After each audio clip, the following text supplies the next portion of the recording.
selbst. Was für eine wundervolle Welt. Ja.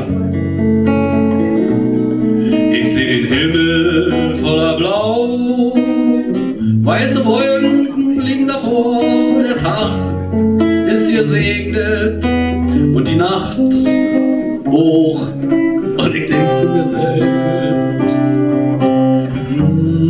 was für eine wundervolle Welt.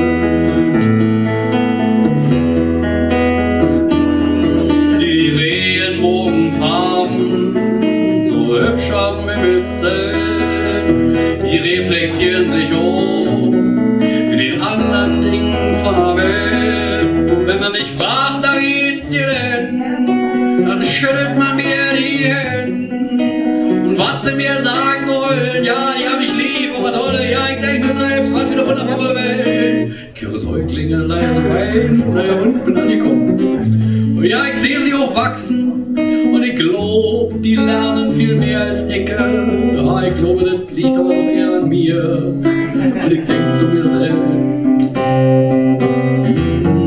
was für eine wundervolle Welt. Und ich denke zu mir selbst, was für eine wundervolle Stimmung hier ist.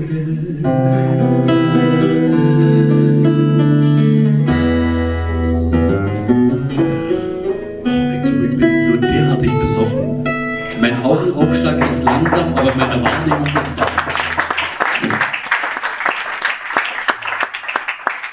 Wir haben ja nicht mehr viel hier. Ich meine, ich habe noch eine ganze Menge, aber ich will euch das ja nicht zumuten.